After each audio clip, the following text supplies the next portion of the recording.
TVN 24 news নেটওয়ার্কের নিয়মিত আয়োজন টিভিএন অ্যানালিসিস অনুষ্ঠান থেকে আপনাদের সবাইকে স্বাগত জানাচ্ছি। আমি রানা আহমেদ। সুপ্রিয় দর্শক, আপনারা এই মুহূর্তে যারা ঘরে টেলিভিশন সেটের সামনে বসে এই অনুষ্ঠানটি দেখছেন কিংবা আরেকটু পরে টেলিভিশন সেটের সামনে বসে আপনাদের এই প্রিয় অনুষ্ঠানটি উপভোগ করবেন, কিংবা এই মুহূর্তে যারা ফেসবুক লাইভে ঢুকেছেন অথবা আরেকটু পরে ফেসবুক লাইভে ঢুকবেন, কিংবা আরও পরে সময় সুযোগ মতো যারা ইউটিউবে অনুষ্ঠানটি দেখবেন, তাদেরকেও আগাম স্বাগত জানিয়ে রাখি।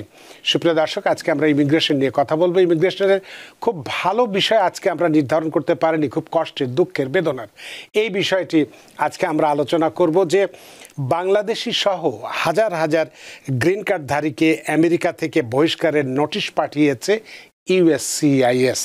এই বিষয়টি আজকে আমাদের মূল আলোচনা। এই বিষয়টির কনসিকুয়েন্স কি এবং এর ফলে যারা এটার সঙ্গে জড়িত আছেন তাদের দুঃখ, বেদনা, কষ্ট কি, সেগুলো আমরা নিশ্চয়ই আলোচনা করব।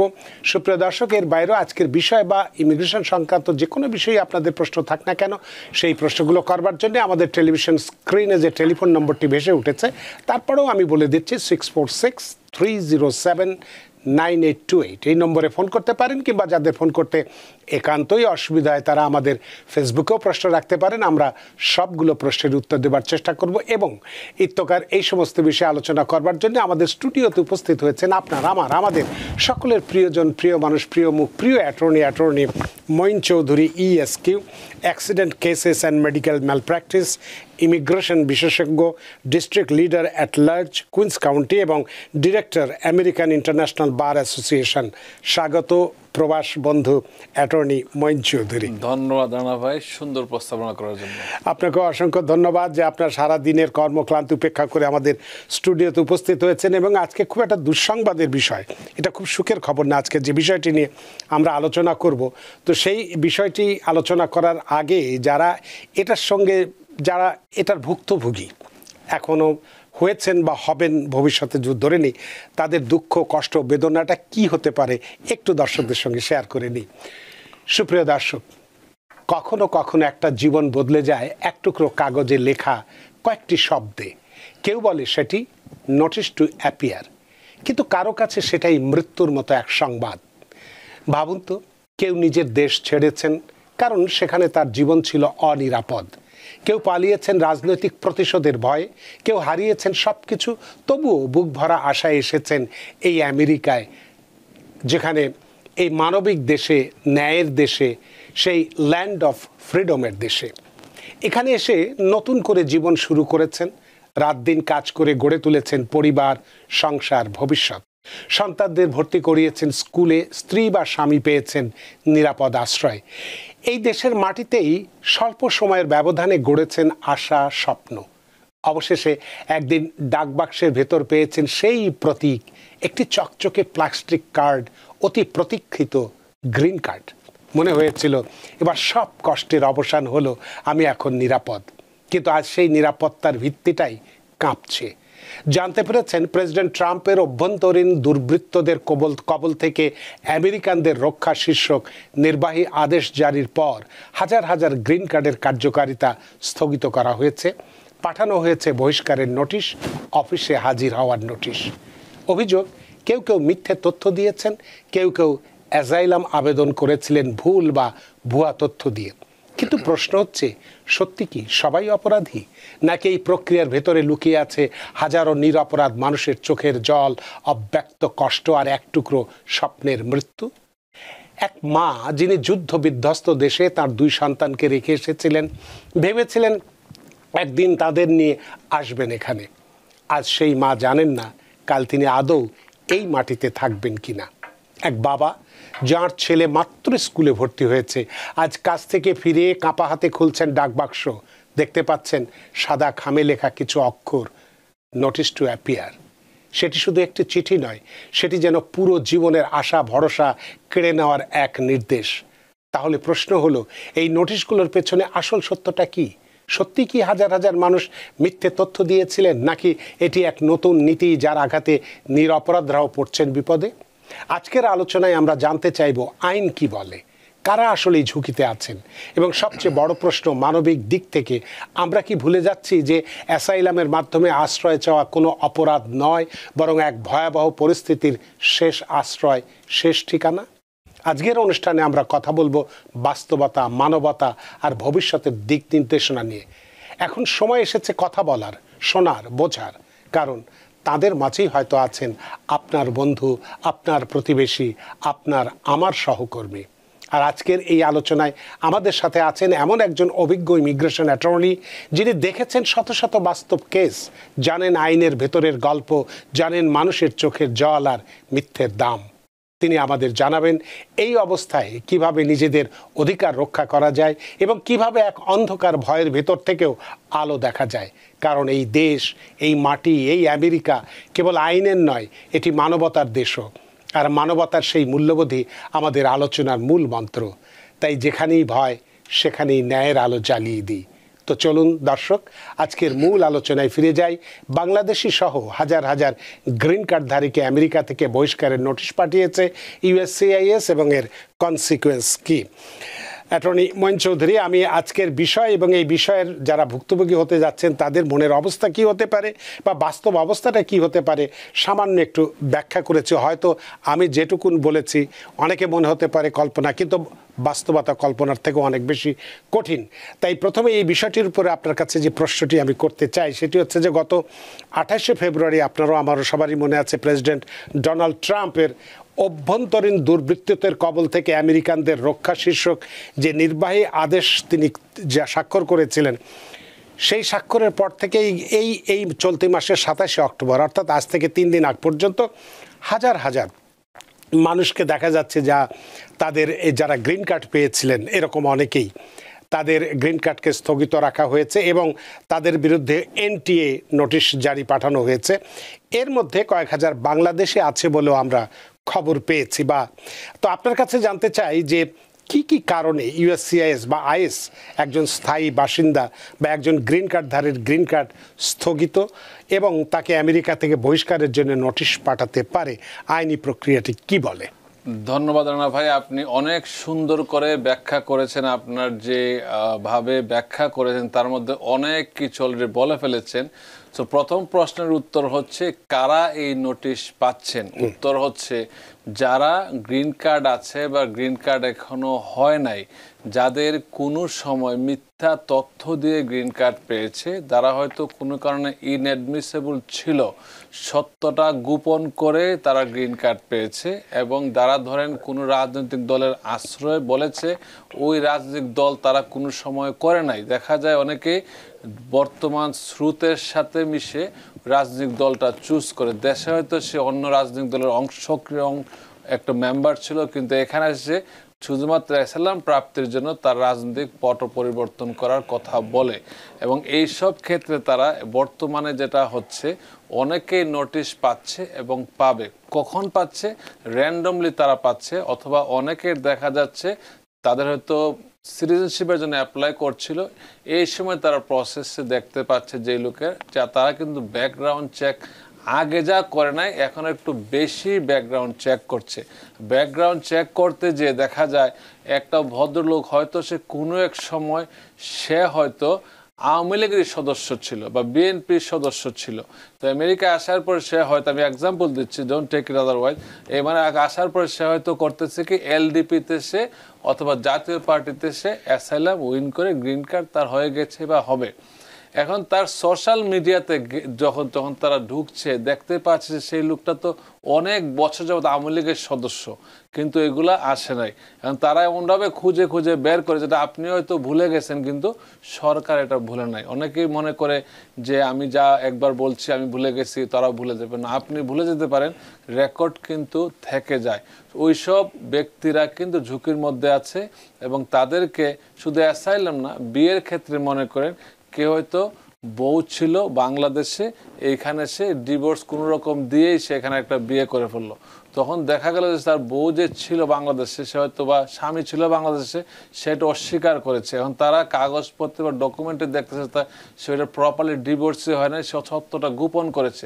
এই ক্ষেত্রে সে যদি নাগরিকও হয়ে যায়, তারা দেখে যে he or she was inadmissible in the beginning, যে তার গ্রিন কার্ড পাওয়ারই কথা না। যে এক্সাম্পল দিচ্ছে এরকম, যারা এটা সবসময় আপনার সাথে কথা বলে আমরা বলছি, অতীতেও বলছি, যারা দেখবেন যে আন্ডার হিসেবে আসছে, পরে বিয়ে করে ঢুকার আগে বিয়ে করেছে, তারা যদি পরে যদি গ্রিন কার্ড পাওয়ার পরেও তারা যখন জানতে পারে যে বিয়েটা করেছে আমেরিকা ঢোকার আগে, অথবা সে আসছিল আনম্যারিড হিসাবে, দেন তার নিজের গ্রিন কার্ডটা বাতিল হয়েছে। এমনও কেস আমি দেখেছি, যারা হয়তো হাজব্যান্ড ও ওয়াইফ এই দেশে আসছিল গ্রিন কার্ড নিয়ে, তখন জানতে পারলো যে সে আগে বিয়ে করে এসেছে, মাইনর হিসেবে আসার পরেও সে হয়তো গোপন করে এসেছে, পরে দেখা যায় ওই ভদ্রলোক আসছে, পরে তার সিটিজেনশিপের সময় তার ধরা পড়ার পরে তার গ্রিন কার্ডের বাতিল হয়ে গেল, কিন্তু যে ব্যক্তি পরবর্তী হয়তো ইনোসেন্ট সে হয়তো চলে আসছে। সেই ক্ষেত্রে অনেক বিষয় বোঝার বাকি আছে। আমি সবসময় বলি, অনেকে না জেনে না বুঝে ভুলগুলা করে, এবং অনেক সময় দেখা যায় যে এমন এমন লোকের পরামর্শ নেয়, তাদের কথায় মনে হবে তারা হয়তো অনেক বড়, তারা হয়তো ইমিগ্রেশন জাজ ছিল একসময়, এরকম কথাবার্তা মনে হয়, বা ইমিগ্রেশনের 50 বছর তারা অ্যাটর্নিকে মানে তুচ্ছ করে দেখে, তাদেরই কিন্তু বিপদে পড়ে। আপনারা যদি কোনো সময় কোনো লিগ্যাল অ্যাডভাইস নেন, অ্যাটর্নির কাছ থেকে লিগ্যাল অ্যাডভাইস নিলে হবে কি, যদি অ্যাটর্নি আপনাকে ভুল পরামর্শ দেয়, অ্যাটর্নি ইজ রেসপন্সিবল, কিন্তু অন্য কেউ আপনাকে কাজ করে আমার যদি ভুল অ্যাডভাইস দেয়, সে কিন্তু রেসপন্সিবল না। তো লাইসেন্সড অ্যাটর্নিরা রেসপন্সিবল। যেমন ডাক্তারের কাছে যদি যান আপনি, যে ডাক্তারটা লাইসেন্সড এমডি, সে কিন্তু তার বিরুদ্ধে আমরা কেস করি, সে যদি ভুল করে তার বিরুদ্ধে কিন্তু আমরা কেস করতে পারি, বিরাট ক্ষতিপূরণে পেতে পারি। সেম ক্ষেত্রে অ্যাটর্নিদেরও ইন্স্যুরেন্স থাকে, ডাক্তারদের ইন্স্যুরেন্স থাকে, এবং এটা জবাব দিতে থাকে। সো এই ক্ষেত্রে অনেকে নোটিশ পাচ্ছে, আমরা কারোর নাম কখনো বলি না। আমি অতীতে আপনার কাছে অনেক কিছু শেয়ার করছি, পরে দেখ অনেকে বলে যে অ্যাটর্নি মঈন চৌধুরী এগুলো তেমনি বলছে। This is the true fact. আমি সবসময় যখন অ্যাটর্নি হিসেবে কথা বলে, দায়িত্ব নিয়ে কথা বলি, এবং ভেরিফাইড ফেসবুক থেকে কথা বলি। অতীতে আপনাদেরকে বলেছিলাম, যারা 1.8 মিলিয়ন 20,000-এর যে টাকা পাচ্ছে, সিভিল পেনাল্টি পাচ্ছে, অনেকেই পাচ্ছে, অনেকে চলে যাচ্ছে, অনেকে আপিল করছে, আপিল করার পর দেখা যায় বেড়ে যাচ্ছে, যে তখন এটা গার্নিশমেন্ট হয়ে যায়। যারা এই ফিটা পেতো আগে, এখন দেখা যায় অনেকেরটা আপিল করার পরে এটা গার্নিশমেন্ট হয়ে যাচ্ছে, তার বেতনের একটা অংশ নিয়ে যাবে। কিন্তু তাদের গুড থিং যে তাদেরকে সরকার অ্যারেস্ট করে নাই, জানে যে তারা এখানে অবৈধভাবে আছে, তাদের গ্রিন কার্ড নাই, এবং তারা ডিপোর্টেশন হয়েছিল 95 সালে, 2005 সালে বা 15 সালে, কিন্তু তাদেরকে থাকতে দিচ্ছে। তাদেরকে চাইলে সরকার অ্যারেস্ট করতে পারতো, যেহেতু সে একজন কর্মজীবী মানুষ, তার বেতনের সাথে গার্নিশ করে দেওয়া হয়, একটা পার্সেন্টেজ বেতন থেকে নেবে। তারপর আমি মনে করি এটা ভালো যে সে এই দেশে থাকতে পারতেছে, তার ফ্যামিলিকে সাপোর্ট দিতে পারতেছে। অনেক ধন্যবাদ। বিষয়টি কিছুটা হলেও আপনি আলোচনা করেছেন। তো এক্ষেত্রে আপনার কাছে আরেকটি প্রশ্ন আমি করতে চাই, যে এই যে যারা গ্রিন কার্ড পেয়েছিল, যেভাবে আপনি বললেন মিথ্যা বা ভুল তথ্য দিয়ে দেবার পরেও, বা হয়তো তখন অত যাচাই বাছাই ছিল না, সে কারণে তারা পেয়ে গিয়েছিল, এখন সেগুলো স্থগিত করা হয়েছে এবং নোটিশ প্রেরণ করা হচ্ছে। তো এই নোটিশ প্রেরণের ক্ষেত্রে যে নোটিশ টু অ্যাপিয়ার, বা যেটাকে আমরা notice of intent to revoke যেটা বলে, এর মতো কি কোনো নির্ধারিত ধারা অনুসরণ করা হচ্ছে, বা কিসের বলে এই নোটিশ দেওয়া হচ্ছে? ধন্যবাদ। যখনই দেখা যায় যে কোনো একটা গ্রিন কার্ডধারী বা কোনো একটা লিগ্যাল বা ইলিগ্যাল এলিয়েন তা এখানে থাকা ডিসক্রিপেন্সি পায়, বা তাদের ভেটিং প্রসেসে দেখা যাচ্ছে যে সে ইনএডমিসেবল ছিল বা মিথ্যা তথ্য দিছে, তখন তারা কোর্টে পাঠায় notice to appear. Notice to appear বলা হচ্ছে কোর্টে হাজির হওয়ার জন্য। এই ক্ষেত্রে অনেক অ্যাটর্নিও বিভিন্ন ব্যাখ্যা করে, আমি যে ব্যাখ্যা করতেছি আইনের সঠিক ব্যাখ্যাটা আমি করছি আপনাদেরকে। যদি কেউ নোটিশ টু অ্যাপিয়ার পেয়ে থাকেন, যাদের গ্রিন কার্ড আছে বা নাই, তারা অবশ্যই নির্ধারিত তারিখে কোর্টে যেতে হবে। যদি আপনারা কোনো কারণে যেতে বা অ্যাপিয়ার হতে ব্যর্থ হন, অনলাইনে ওয়েবএক্সে অথবা ইন পারসন যদি ব্যর্থ হন, তাহলে কিন্তু you will have order of deportation. তার মানে আপনি এই দেশে আর থাকার অধিকার নাই, আপনাকে এই দেশ থেকে অ্যারেস্ট করে ডিপোর্টেশন প্রক্রিয়া বলতে জেলে নিয়ে যাবে। আর কোনো প্রক্রিয়া বাকি নাই, আনলেস আপনি 30 দিনের ভিতরে আপিল করতে না পারেন। In absentia, motion to in absentia যদি করেন, যে আমি জানি না, অনুপস্থিত থাকা অবস্থায় আমি এখানে হাজির হতে পারি নাই, যেহেতু আমি জানতাম না, তখন তারা হয়তো এক্সকিউজ করে আবার রিওপেন করতে পারে। এছাড়া এই 30 দিন পরে এই ডিপোর্টেশন অর্ডার ফাইনাল হয়ে যাবে, এবং আপনাকে যে ব্যক্তিগতভাবে যাকে এখান থেকে অ্যারেস্ট করে ডিটেনশন সেন্টারে নিয়ে যাবে। অনেকের আরেকটা ভ্রান্ত ধারণা, মনে করে যে আমার তো গ্রিন কার্ড আছেই, সো আমি তো দেশে আসা যাওয়া করতে পারবো। নো, দিস ইজ কমপ্লিটলি রং।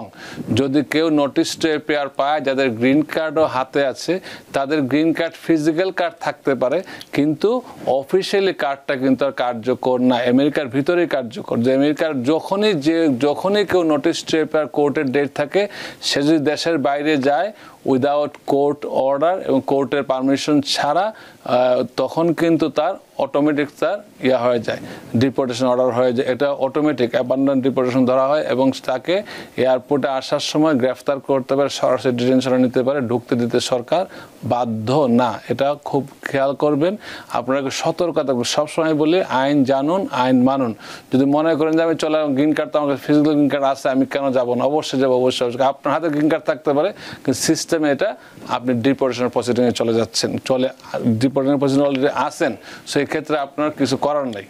তো যাদেরকে এইভাবে নোটিশ পাঠানো হচ্ছে, যেটা আপনি একটু বলার চেষ্টা করেছিলেন, তারপরও আপনাকে আমি বলি, যাদেরকে এই ধরনের নোটিশ পাঠানো হচ্ছে, তাদের ক্ষেত্রে কি রিভিউ বা শুনানির কোনো সুযোগ আছে? ধন্যবাদ। যারাই নোটিশ পাঠানো হচ্ছে, এটা হচ্ছে বলা হয় ডিউ প্রসেস। কাউকে নোটিশ ছাড়া গ্রিন কার্ড ক্যান্সেল হয় না। আবারও বলছি, কারো বিরুদ্ধে নোটিশ টু অ্যাপিয়ার না ইস্যু করে বা কোর্টের অনুমতি ছাড়া, কোর্টের অর্ডার ছাড়া গ্রিন কার্ড ক্যান্সেল হয় না। এটা মনে রাখবেন, কেউ চাইলে আপনার গ্রিন কার্ড কেড়ে নিতে পারে না। নোটিশ টু অ্যাপিয়ার যখন দেওয়া হবে, তার মানে আপনি এখানে যেতে হবে, আত্মপক্ষ সমর্থন করার সুযোগ আপনাকে দেওয়া হচ্ছে। তারা এভিডেন্সগুলো নিয়ে আসবে আমাদের সামনে। নোটিশটা কোথায় আসবে? আপনি হয়তো অ্যাড্রেস বারবার চেঞ্জ করেছেন, আপনার লয়ার যে লাস্ট যে লয়ার ছিল তার কাছে নোটিশটা যায় এবং আপনার কাছে একটা কপি যায়। সো আপনি নিজের বাসার লাস্ট অ্যাড্রেসটা সবসময় সঠিক রাখবেন। এই জন্যই বলা হয় যে ইমিগ্রেশনে সিটিজেন ব্যতি রেখে যে অবস্থায় আছেন না কেন, ইমিগ্রেশন সিস্টেম আপনাকে উইদিন 10 বিজনেস ডেজ আপনাকে must inform any of your change of address. যদি আপনি কোনো জায়গা থেকে মুভ করেন, আপনাকে স্টেট মুভ করেন, সিটি মুভ করেন, এমনকি আপনি যদি রোড নাম্বার মুভ করেন, আপনি কিন্তু অবশ্যই ইউএসসিআইএসে AR11 ফর্ম ফিল আপ করে আপনি জানাবেন যে আপনি এখান থেকে লাস্ট ঠিকানাটা পরিবর্তন হয়েছে। এই ক্ষেত্রে তারা যদি নোটিশ দিয়ে আপনাকে আপনি না পান, আপনার ভ্যালিড রিজন, আপনি যতদিন পরে যান না কেন বলতে পারেন যে আমার এই ঠিকানায় কোনো চিঠি আসে নাই। তো আপনার লাস্ট নোন যে অ্যাটর্নি আছে তার কাছে একটা কপি যাবে। অনেক সময় দেখা যায় অ্যাটর্নিরা অনেক সময় অ্যাড্রেস চেঞ্জ করে, সে হয়তো ছিল ম্যানহাটনে, সে এখন চলে আসছে নিউ ইয়র্কে, সে হয়তো রিটায়ারমেন্ট চলে গেছে, তার অফিসের কেউ আপনাকে চিনে না। এই ক্ষেত্রে আপনার নিজেরই দায়িত্ব হচ্ছে আপনার অ্যাড্রেসের সঠিক রাখা এবং আত্মপক্ষ সমর্থনের সুযোগ দেওয়া হবে। যদি রানা ভাই একটু আগে যে কথাগুলো বলেছেন প্রারম্ভিক বক্তব্যে, যে এটা হচ্ছে দুঃস্বপ্ন, কিন্তু আত্মপক্ষ সমর্থন করার সুযোগ আছে। যে আপনি যদি তারা সবাই যে একরকমভাবে ভুল করেছে এরকম, অনেকে র্যান্ডমলি, যেমন 10টার মধ্যে একটা তাদের ভুল হতেই পারে, 5টা ভুল হতেই পারে, আপনাকে আত্মপক্ষ সমর্থন করার সুযোগ দেওয়া হচ্ছে। আপনি যে বলবেন, সরকারি যে লয়ার আছে সে তার ডকুমেন্ট বের করবে যে এই কারণে আপনাকে দেশ থেকে কেন বিদায় করা হবে না। তারা কিন্তু নোটিশ টু অ্যাপিয়ারের মধ্যে লেখাই থাকে যে কি কারণে তারা আপনাকে notice to appear before the court পাঠিয়েছে। এটার মধ্যে লেখা থাকে আপনি বাংলাদেশের নাগরিক, আপনি এই দেশে আসছেন 20 সালে, আপনি অবৈধভাবে ছিলেন দিন, এবং আপনি এই কাজ করে স্পেসিফিক লেখা থাকে, যে ব্যাখ্যা করা থাকে না, স্পেসিফিক লেখা থাকে এই কারণে আপনাকে কেন গ্রিন কার্ড বাতিল করা হবে না। এটা দেখলে আপনি বুঝবেন, একটা ধারণা পাবেন যে কি বলতে চাচ্ছে তারা, হয়তো পুরোটা থাকবে না। তখন অ্যাটর্নি হিসেবে আমরা করি কি, তার ফয়া করে তার সম্পূর্ণ ডকুমেন্ট নিয়ে আসি, অ্যাটলিস্ট প্রিপেয়ার থাকার জন্য। আর যদি তাৎক্ষণিকভাবে অ্যাটর্নি চান, আপনি ওই সময় আপনাকে must appear before the court either by yourself or any attorney of your choice আপনার সাথে রাখাটা উচিত। এইসব ক্ষেত্রে মনে করি সবসময় আপনি অ্যাটর্নির সাথে রাখবেন, কারণ you never know what comes next. তো এক্ষেত্রে যেটা আমরা দেখেছি, আমরা যতটুকু খবর পেয়েছি, যে বাংলাদেশি সহ অন্যান্য দেশের বিভিন্ন দেশের যে সমস্ত ব্যক্তিদেরকে, এই গ্রিন কার্ডধারীদেরকে নোটিশ যারা পেয়েছেন বা ভবিষ্যতেও হয়তো অনেকেই পাবেন, তো তাদের ক্ষেত্রে কি ধরনের বিশেষ চ্যালেঞ্জ রয়েছে যে যারা তারা নিজেদেরকে রক্ষা করার জন্য কি ধরনের আইনি প্রস্তুতি নিলে এই আদেশ থেকে বা এই আদেশের বিরুদ্ধে তারা কিছুটা স্বস্তি বা এখানে থেকে যাওয়ার মতো তাদের পরিস্থিতি তৈরি করতে পারবে? রানা ভাই, ধন্যবাদ জানাচ্ছি, আবারও সুন্দর প্রশ্ন করেছেন। এটার প্রথমত হচ্ছে আমরা যে বাংলায় কথা বলি কানা মনে মনে জানা, এটা ছোটবেলাতে শুনে আসছি। সে কিন্তু জানে সে দুষ্টা কোথায় করেছে। আপনি আমার কাছে হয়তো ভালো বলতে পারেন, সে জানে সে কি করেছে। সেই ক্ষেত্রে সতর্ক থাকবেন। এখন থেকে যারা কাজ করছেন তারা আশা করি মিথ্যা কোনো তথ্য দেবেন না এবং জাল কোনো কাগজ বানিয়ে আনবেন না। অনেক সময় দেখা যায় যে একই জায়গা থেকে একই অফিস থেকে সব কাগজগুলো প্রিন্ট হচ্ছে, এগুলো কিন্তু অনেক সমস্যার সম্মুখীন হচ্ছে। এইখান থেকে আপনি যদি কাগজ প্রিন্ট করেন, দেশের কোনো কাগজ মনে হচ্ছে রিয়েল, কিন্তু আমেরিকা কিন্তু ধরতে পারতেছে একই লোকের স্বাক্ষর আপনি মহাজবের স্বাক্ষর নকল করলেন, এগুলো তারা ধরা পড়তেছে এখন। দিস ইজ ভেরি ব্যাড, কারণ টেকনোলজি যত আপগ্রেড হচ্ছে তত ক্রাইমের আপনারা করতে পারবেন না। যেমনটা সবসময় আমরা বলে থাকি, টেকনোলজির কারণে অনেকে ধরা খাচ্ছে এখন, কিন্তু টেকনোলজির কারণে তো আরো অনেক রকম স্ক্যামটা আরো বেশি হচ্ছে। এআই দিয়ে অনেক স্ক্যাম হচ্ছে, আবার টেকনোলজি ধরাও পড়তেছে। যেই কারণে এআই দিয়ে অনেক কিছু ধরা পড়তেছে, তাদের কাছে কোনটা রিয়েল কোনটা ফেক এগুলো ধরা পড়ছে।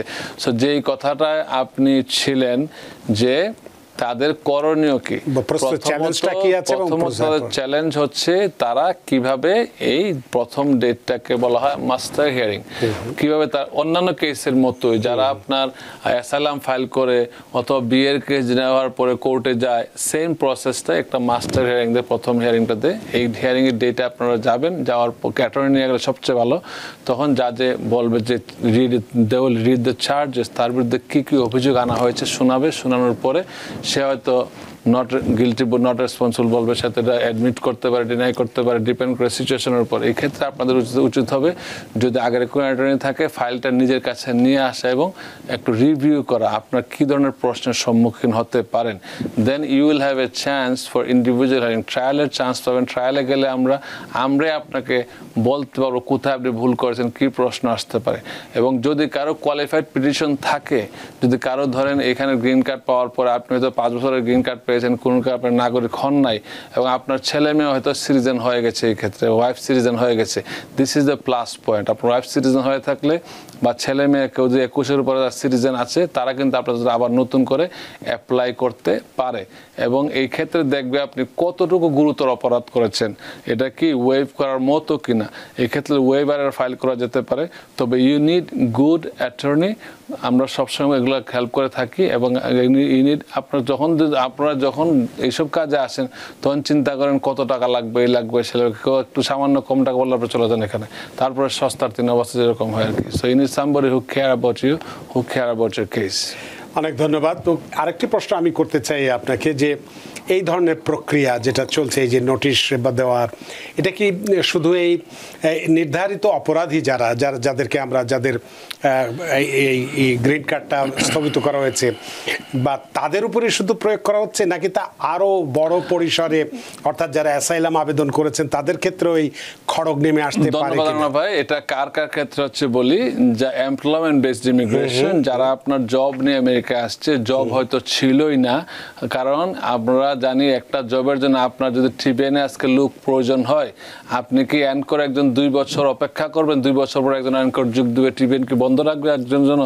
সেম ভাবে এখন আমেরিকা চিন্তা করতেছে EB-3 ভিসাটা 5 বছর সময় লাগে, কেন মানুষ এর জন্য অপেক্ষা করে? তো what is the reason behind it? 5 বছর তুমি কাজ ছাড়াই চলতেছো, সামবডি ইজ দেয়ার। সো এই ক্ষেত্রে তারা সব কিছুতে এগুলো দেখতেছে, শুধুমাত্র কিভাবে গ্রিন কার্ড পেয়েছে এগুলাই তারা দেখছে। যে গ্রিন কার্ড পাওয়ার প্রক্রিয়াটা, এটা হতে পারে আপনার EB-1A, যারা আপনার সেলিব্রিটি কোঠায় আসছেন, তারা যদি ভুল তথ্য দিয়ে এসে থাকেন, হয়তো আপনি কিছুই না, কাগজপত্র বানালেন যে আপনি দেশে অনেক বড় কিছু, এগুলো আগে যাচাই বাছাই করতো না তারা।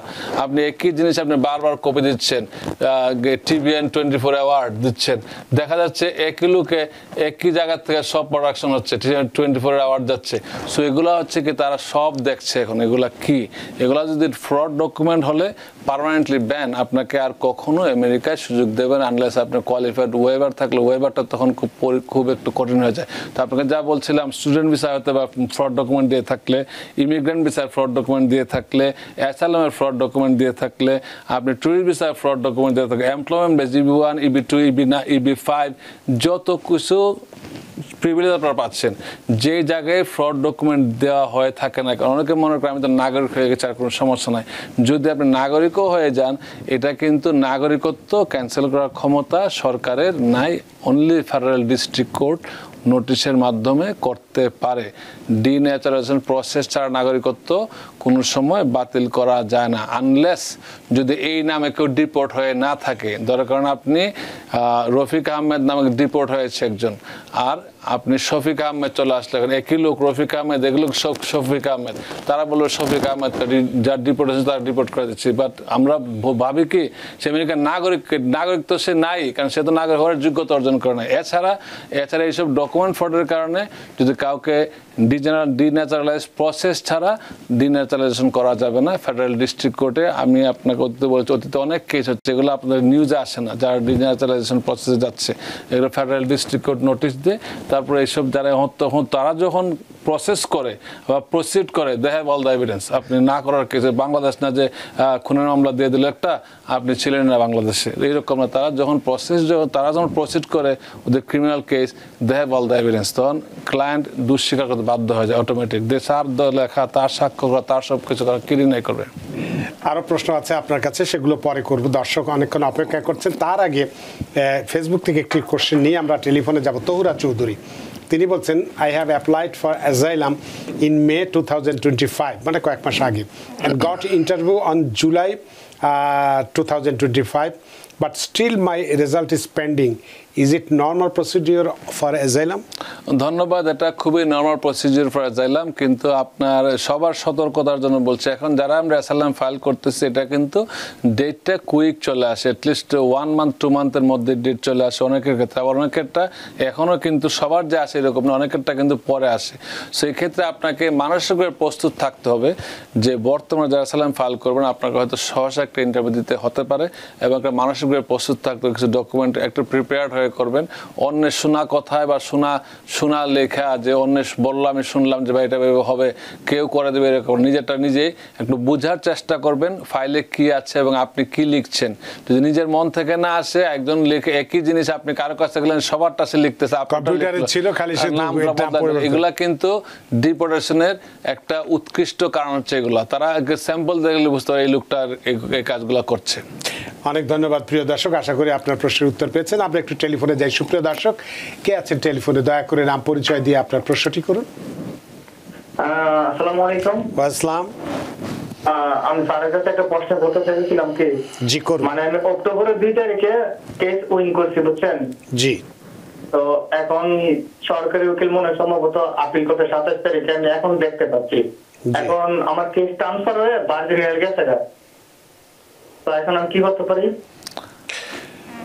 ধন্যবাদ। আপনারা যারাই এইসব কোর্টের কেস নিয়ে কথা বলেন, আপনার অ্যাটর্নি আছে অবশ্যই অ্যাটর্নির সাথে কথা বলেন।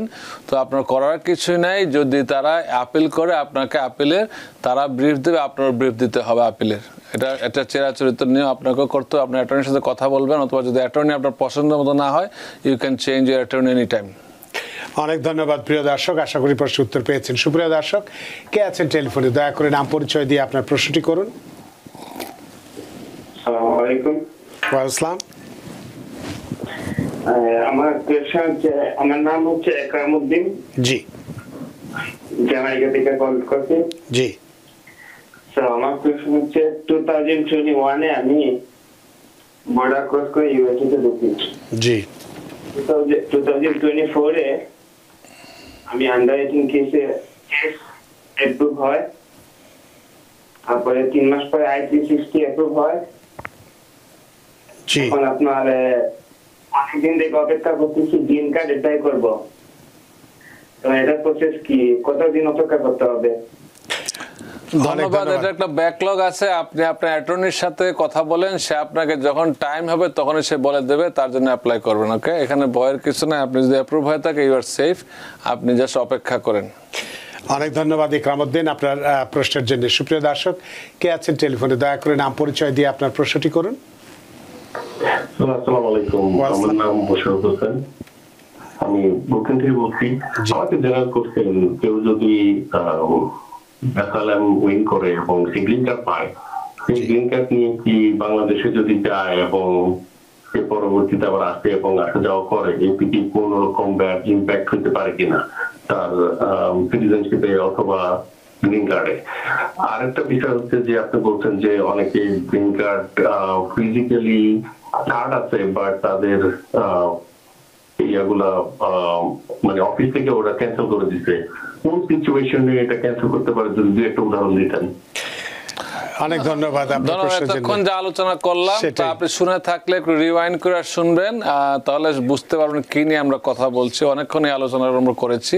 তবে আপনি অ্যাসাইলাম উইন করার পরে গ্রিন কার্ড নিয়ে দেশে যাওয়াটা কতটুকু নিরাপদ? বর্তমান সময়ে একটু অনিরাপদই বটে, কারণ আমরা সবসময় বলি রিএন্ট্রি পারমিট নিয়ে যাওয়ার জন্য। আর যদি দেখাবে ঘন ঘন বাংলাদেশে যাচ্ছেন, কোনো সরকার পরিবর্তন হয় নাই, আপনি একই যাওয়ার সময় আজ কোনো সমস্যা নাই, তখন তারা আপনার এয়ারপোর্টে কোয়েশ্চেন করতে পারে, তোমাকে ডিনাই করতে পারে এন্ট্রি। এটা আপনার এটা অনেক ক্ষেত্রে হয় না। আবার যে বলেন মহিন চৌধুরী বলছে ডিনাই করবে, আমার তো কিছু করলো না, একটা প্রশ্ন করলো না। নো, সবার ক্ষেত্রে সবটা ঠিক একই ল, সবার ক্ষেত্রে সবসময় প্রযোজ্য হয় না। কারণ একটু উদাহরণ দিচ্ছে, আপনারা যখন রাস্তায় যখন চলেন, অনেকেই রেড লাইট আমরা বিট করে চলে যাই, কজন ধরা পড়েন বলেন?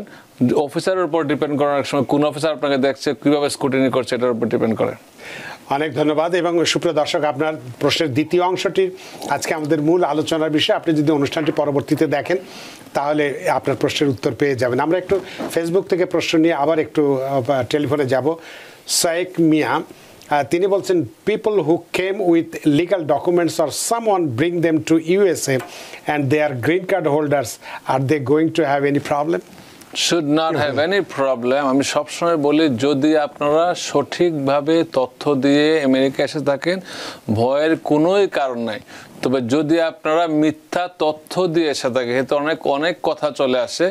যদি কেউ ধরেন যারা এখন বর্তমানে আসছেন, অনেকেই হয়তো আন্ডার এজ দেখাচ্ছেন, বয়স তো কম দেখিয়ে আসছেন। অনেকে মা বাবা ইচ্ছা করে 2 বছর কমায় দিল, স্কুল রেকর্ডে এটা দেখা যাচ্ছে 2 বছর কম, আর বাস্তবে 2 বছর, তার বয়সটা 2 বছর বেশি, কিন্তু কোথাও না কোথাও ডকুমেন্ট রয়ে গেলে আপনার 2 বছর বা 3 বছর বেশি বয়স আপনি কমাইছেন।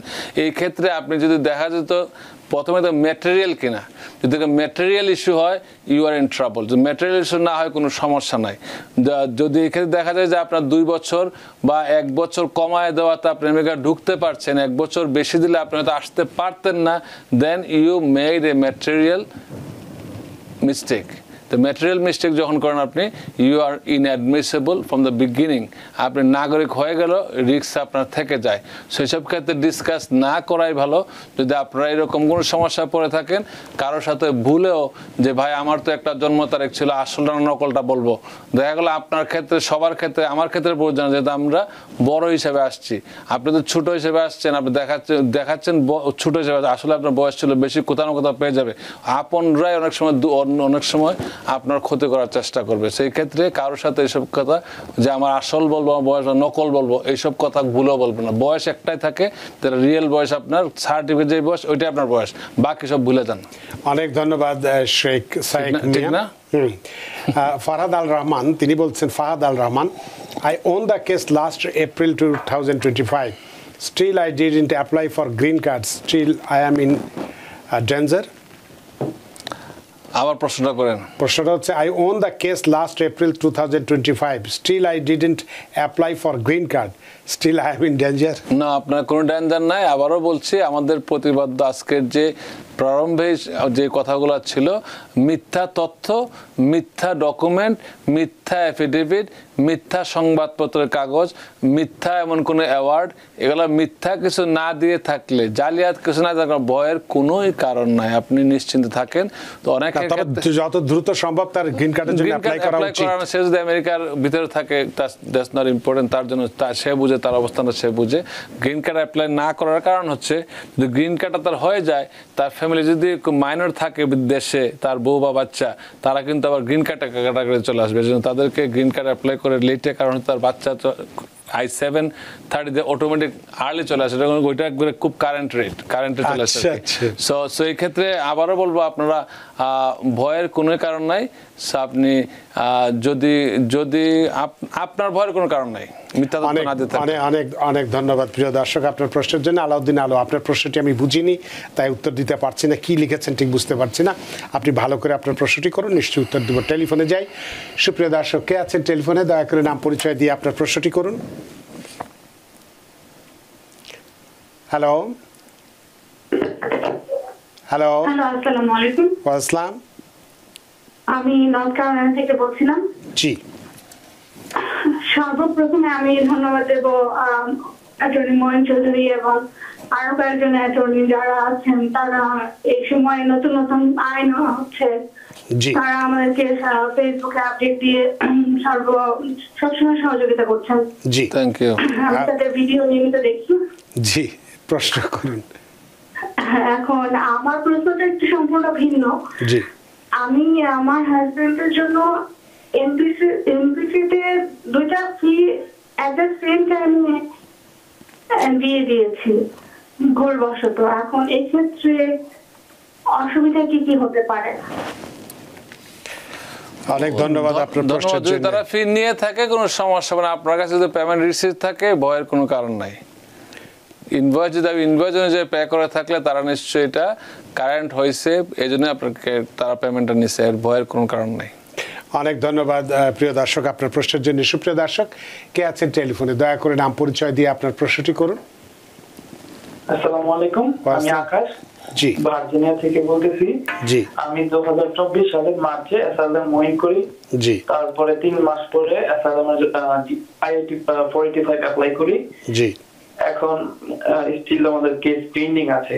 সো এখন কি 100% মানুষদের কি ইউএসসিআইসি ডাকছে, নাকি কিছু মানুষ ডাকছে, কিছু মানুষ ডাকছে না ইন্টারভিউর জন্য? কারণ আগে তো আমরা শুনছিলাম ইন্টারভিউ হয় না।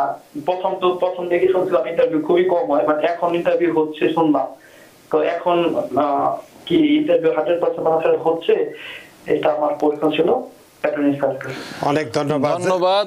100% বলতে কিছু নাই, যদি সব সঠিক থাকে। আপনারা দেখবেন অনেকের ফিঙ্গারপ্রিন্ট নেওয়া হয়, বায়োমেট্রিক যেটা বলে, বাংলাদেশের ফিঙ্গার বলে, শব্দটা ফিঙ্গার না, ফিঙ্গার প্রিন্ট অথবা বায়োমেট্রিক্স বলে। ফিঙ্গার শুনতে খুব খারাপ দেখা যায়, শোনা যায় আর কি। তো ফিঙ্গারপ্রিন্ট অথবা বায়োমেট্রিক্স অনেকের দেখবেন হচ্ছে, অনেকের হচ্ছে না বলে আগেরটা তারা ব্যবহার করছে। যদি আপনার সব কিছু ক্রেডিবল থাকে, তাহলে হয়তো আপনার ইন্টারভিউ ডাকবে না। আর যদি ক্রেডিবল না থাকে বা বিন্দুমাত্র সমস্যা, তারা আপনাকে ইন্টারভিউ ডাকবে। শুধু ইন্টারভিউ না ডাকার মধ্যে একটাই হচ্ছে, এখন বর্তমানটা যেটা হচ্ছে, এটা হচ্ছে মা বাবার জন্য যদি ছেলে মেয়ে অ্যাপ্লাই করে, সিটিজেন ছেলে মেয়ে এখানে থাকে, অ্যাডজাস্টমেন্ট অফিসার আমরা করি, উইদিন 3 to 9 months, 6 month, 3 থেকে 9 মাসের ভিতরে, কম হচ্ছে 3 মাস, সর্বনিম্ন 9 মাসের ভিতরে গ্রিন কার্ড বাসায় চলে আসে। ক্ষেত্র বিশেষে আর কি। অনেক সময় যদি কোনো ক্রিমিনাল রেকর্ড থাকে, তখন তো অ্যাডজাস্টমেন্ট ইন্টারভিউ যায়, এছাড়া ইন্টারভিউ লাগে না। আর বাকি সবগুলোতে কম বেশি ইন্টারভিউ প্রয়োজন হয়। অনেক ধন্যবাদ জনাব আকাশ আপনার প্রশ্নের জন্য। আশা করি প্রশ্ন উত্তর পেয়েছেন। সুপ্রিয় দর্শক, কে আছেন টেলিফোনে? দয়া করে নাম পরিচয় দিয়ে আপনার প্রশ্নটি করুন। হ্যালো, আসসালামু আলাইকুম। আমি জর্জিয়া থেকে দানিয়া বলতেছি। জি, আমার একটা প্রশ্ন। আমার হাজবেন্ডের ইন্টারভিউ ছিল গতকালকে, সেকেন্ড ইন্টারভিউ। তো সেম টাইমে আমাকেও ইন্টারভিউতে রাখছিল। তো আমাকে আমার আগের হাজবেন্ডের সম্বন্ধে অনেক কিছু জিজ্ঞাসা করছে, ইভেন এখনের হাজবেন্ডের সম্বন্ধে অনেক কিছু জিজ্ঞাসা করছে। তারপর আমি কোথায় থাকি না থাকি, কি করি না করি, এগুলো সবই জিজ্ঞাসা করছে। সেম টাইমে আমার হাজবেন্ডকেও জিজ্ঞাসা করছে। করার পরে লাস্টে তারা জাস্ট পাসপোর্ট আর ছবিগুলো ফেরত দিয়েছে। আর আমাদের যে চ্যাটিং রেকর্ড, টাকা পাঠাইছি মাঝে মাঝে, ওগুলা, তারপর পাসপোর্টের কপি, যাবতীয় কাগজ ওনারা রেখে দিচ্ছে। বলছে ওনাদের আরো টাইম লাগবে, ওরা কল থেকে অথবা ইমেল দিয়ে জানাবে। এখন আমার প্রশ্ন হলো, আমরা এখন কি করতে পারি? আমরা কি ওয়েট করবো, নাকি কোনো কিছু আমরা করব। মানে কোনো রাস্তা আছে কিনা এটা বিষয়টা জানার ধন্যবাদ জন্য। ধন্যবাদ। প্রথমে আপনাদেরকে সতর্ক করে দিচ্ছি, আমেরিকাতে যে কোনো কেউ যত শিক্ষিত লোকে হোক না কেন আমেরিকাতে, তারা তাদের যখনই কোনো ইন্টারভিউ ফেস করে, স্পেশালি ল এনফোর্সমেন্টের সাথে অথবা কোর্টে, তারা একজন অ্যাটর্নির সাথে রাখে। অ্যাটর্নি কেন? অ্যাটর্নি হচ্ছে অফিসার অফ দ্য কোর্ট। আমরা যখন আপনার পাশে বসা থাকি, we work as an officer of the court, এবং আমরা এখানে উইটনেস হিসেবে থাকি। এমন কিছু করে না তারা যে আপনার লিগ্যাল রাইটস যেন ভায়োলেট না হয়। অনেকে মনে করে কেন আমি 1000 টাকা দিব, অ্যাটর্নি নেব, এটা আপনার করা অনেকেরই এটা বুঝে না, যে থার্ড ওয়ার্ল্ড কান্ট্রি থেকে আসলে এটা অভ্যস্ত না। কিন্তু আমেরিকান যত শিক্ষিত হোক না কেন, তারা অ্যাটর্নি একজন সাথে রাখে। সো প্রথমে আপনার যেটা অ্যাটর্নি নিশ্চয় ছিল, না থেকে থাকলে আপনি ভুল করেছেন। আপনার যে কষ্টগুলো করেছিল, আপনি তো জানেন না, একজন আলাদা আলাদা প্রশ্ন করলে কোনো উইটনেস নাই, অফিসাররা করে কি তখন তার মন মতো একটা স্টেটমেন্ট দিয়ে দিতে পারে। এমনও হয়েছে, একটা কেস আমি পাইছি যে তার এই যে অ্যাডজাস্টমেন্ট ইন্টারভিউতে গেছে, তার বাচ্চা সহ গেছে, বাচ্চা ছোট বাচ্চা সহ বউ সহ গেছে। তো অফিসার বলছে তোমার বউ বাচ্চা লাগবে না, তার এখন বসুক। সো সে ইন্টারভিউতে গেছে, তারপরে নাকি তাকে বলছে, কেস ডিনাই যখন করছে, বলতে যে স্যার বলছে যে আমার বউ এপিআর হয় নাই, বাচ্চা কান্না করছে যে কে বলছে বাচ্চা রাখা আমার দরকার নাই। সো এই ক্ষেত্রে তাকে আমি বিশ্বাস করব না অফিসারকে বিশ্বাস করব, তাই না? অফিসার তো, আমার প্রশ্ন, অফিসার তোমাকে চিনে না, মিথ্যা কেন বলবে? আর সেগুলো স্যার আল্লাহর দয়া লাগে আমি আপনার কানতে কানতে বলছি, আমি ওয়াইফ ছিল, আমার বাচ্চা অসুস্থ, সাথে নিয়ে গেছে, তারপর অফিসার লেগেছে বাচ্চা আমার ওয়াইফ যায় নাই। সেক্ষেত্রে অ্যাটর্নি থাকাটা খুবই ইম্পর্টেন্ট, এবং জেনাতন অ্যাটর্নি, যারা এই কেসগুলো আমরা বুঝি, অনেক অ্যাটর্নি আছে আপনার পাশে যে বসে থাকবে, পার্ট টাইম লয়ার, সে ঘুমায় থাকবে, তার কেস না এটা, তার কেস না এটা। তো এরকম আপনারা জানবেন যে যার কাছে যাবেন, he or she should care about you, that's very important. অনেক ধন্যবাদ জালিয়া আপনার প্রশ্নের জন্য। সুপ্রিয় দর্শক কে আছেন টেলিফোনে, দয়া করে নাম পরিচয় দিয়ে আপনার প্রশ্নটি করুন। হ্যালো, জি জি জি আমার নাম হচ্ছে মোহাম্মদ ইসলাম, জি কুইন্স থেকে। জি আমার প্রশ্ন হচ্ছে মইনুল চৌধুরীর কাছে। আমার ভাই 5 বছরের মাল্টিপল ভিজিট ভিসা পেয়েছেন। জি উনি গত বছর 1 মাসের জন্য এই দেশে এসে ফুল ট্রেনিং সহ চলে গেছেন। জি ওনার ওয়াইফ আর ওনার জমজ 2 মেয়ে আছে, 10 বছর বয়স। জি এখন উনি চিন্তা করতেছেন এই দেশে এসে পলিটিক্যাল অ্যাডভাইজার যাবেন, এটা কি সম্ভব কিনা এইটুকু জানতে চাচ্ছি। অনেক ধন্যবাদ জনাব ইসলাম আপনার প্রশ্নের জন্য। ধন্যবাদ আপনাকে। কিন্তু অনেক বিষয় আছে আমরা অফিসিয়ালি পাবলিক প্লেসে কথা বলতে পারি না। তো হাইপোথেটিক্যালি বলছি, যদি যে কোনো ব্যক্তি, মহিলা বা পুরুষ, সে যদি তার দেশে নির্যাতিত হয়ে থাকে এবং হচ্ছে এবং ভবিষ্যতে আরও নির্যাতন হওয়ার সম্ভাবনা থাকে, রাজনৈতিক, সামাজিক, ধর্মীয় অথবা আপনার ন্যাশনালিটি অথবা আপনার এথনিসিটির কারণে, তখন সে এই দেশে আমেরিকা অথবা যেসব দেশে অ্যাসাইলাম গ্রহণ করে সব দেশে অ্যাসাইলাম ফাইল করতে পারে। সব কিছু ডিপেন্ড করবে ওই ব্যক্তির উপরে, আসলে তার বর্তমান পরিস্থিতি কি, তার থ্রেটটা সরকারের কাছে প্রমাণ করতে হবে ইটস এ জেনুইন থ্রেট এবং রিয়েল, এটা ফেক হলে অ্যাসাইলাম গ্রান্ট হবে না। অনেক ধন্যবাদ জনাব ইসলাম আপনার প্রশ্নের জন্য। ছোট্ট একটি প্রশ্ন নিয়ে আমরা অনুষ্ঠান শেষ করবো। আলাউদ্দিন আলত, যেহেতু তার বলেছিলাম যে তার প্রশ্নটি আগে বুঝিনি, উনি যে প্রশ্নটি করেছেন যে পেপার ছাড়া যদি কারো পেপার না থাকে, সে যদি স্বইচ্ছায় আমেরিকা থেকে চলে যেতে চায়, এয়ারপোর্টে কি কোনো সমস্যা হয় কি না, বা সেলফ ডিপোর্টেশন যেটাকে বলে, কোনো সময় সীমা দেওয়া আছে কি না, না কোনো সময় কোনো সমস্যা হয় কি না? ধন্যবাদ। আমেরিকা থেকে চলে যেতে হলে আমেরিকা কোনো বাধা দেয় না, তারা চায় যে আপনারা অবৈধরা না থাকুক, বর্তমান প্রশাসন। কিন্তু যদি আপনি সেলফ ডিপোর্টেশন নিয়ে যান, তাহলে আপনারা জানাতে পারবেন যে কবে আপনি গেছেন। যদি কারো কেস কোর্টে থাকে, পেন্ডিং থাকে, কোনো অর্ডার না হয়ে থাকে, আপনারা যদি না জানিয়ে দেশ থেকে, এই আমেরিকা থেকে চলে যান, তাহলে consider like you are deported in absentia. আপনার যখন কোর্টের ডেট আসার উপস্থিত থাকবেন না, আপনাকে ডিপোর্টেশন ধরা হবে, you will be out for 10 years। Waiver না করতে পারলে। সো এই ক্ষেত্রে আপনাকে যদি যেতেই হয় কোর্টে কেস থাকলে না জানিয়ে যাওয়া উচিত না। আর যদি কোর্টে না থাকে অন্যভাবে থাকে আপনি জাস্ট উইথড্র অন্য কোনো ফাইল থাকে উইথড্র করে চলে যেতে পারেন, কোনো বাধা নাই, কেউ আপনাকে ধরবে না। অনেক ধন্যবাদ আলাউদ্দিন আলো। আপনার প্রশ্নের জন্য আমাদের হাতে সময় নেই, সময়ের দড়িতে বাধা, সময়ের সীমানা টপকানো কঠিন, এই অনুষ্ঠান শেষ করতে হচ্ছে। অ্যাটর্নি মঈন চৌধুরী, আপনি অনেক ব্যস্ত মানুষ এবং কমিউনিটি নিয়ে সবসময় ব্যস্ত থাকেন, তারপরও সেই ব্যস্ততা উপেক্ষা করে আমাদের স্টুডিওতে উপস্থিত হয়েছেন এবং খুব আজকে গুরুত্বপূর্ণ একটি বিষয় নিয়ে আজকে আমরা বিস্তারিত আলোচনা করেছি। যদিও কিছু আরও প্রশ্ন ছিল সেগুলো অন্যদিন আমরা আলোচনা করতে পারবো। আপনার এই আলোচনার মধ্যে দিয়ে সত্যি আমরা ঋদ্ধ, আমরা প্রাণিত। ধন্যবাদ রানা ভাই। একটা জিনিস অ্যাড করতে চাই, আপনারা কেউ যদি অ্যাক্সিডেন্ট কেস, মেডিকেল ম্যালপ্র্যাকটিসে ভিকটিম হয়ে থাকেন অবশ্যই দেশ থেকে যাওয়ার আগে আমাদের সাথে কথা বলে যাবেন, যারা আমাদের ক্লায়েন্ট যারা, আমরা স্পেশাল সার্ভিস দেওয়ার চেষ্টা করি। Thank you. আপনাকে আবারও ধন্যবাদ। সুপ্রিয় দর্শক, আজকে আমরা খুব গুরুত্বপূর্ণ একটি বিষয় নিয়ে কথা বলেছি, দুঃসংবাদের কথা যদিও, যে বাংলাদেশি সহ হাজার হাজার গ্রিন কার্ডধারীকে আমেরিকা থেকে বহিষ্কারের নোটিশ পাঠিয়েছে ইউএসসিআইএস। বিষয়টি কেন, কি কারণে হয়েছে, সবারই যেটা খারাপ বা ভুল তথ্য হয়েছে তাহলে এর মধ্যে দুই একজনের হয়তো এমনিতেও র্যান্ডামলি ভুলবশতও যেতে পারে। সুতরাং সে বিষয় সম্পর্কে করণীয় কি হতে পারে, আত্মপক্ষ সমর্থনের কি সুযোগ থাকতে পারে, রিভিউ আমরা করতে পারি কিনা ইত্যাদি নানান বিষয়ে আমরা কথা বলেছি। বিষয়টি নিশ্চয়ই আপনাদের যথেষ্ট ভালো লেগেছে। সুপ্রিয় দর্শক, যে যেখানেই থাকুন ভালো থাকুন, সুস্থ থাকুন, নিরাপদে থাকুন TVN 24 নিউজ নেটওয়ার্কের সাথেই। শুভরাত্রি। TVN 24 টেলিভিশন দেখতে আজই কল করুন 7187776556। লগ ইন করুন www.totalcablebd.com। নিউ ইয়র্ক থেকে সম্প্রচারিত TVN 24 টেলিভিশন বিশ্বজুড়ে বাঙালির কণ্ঠস্বর।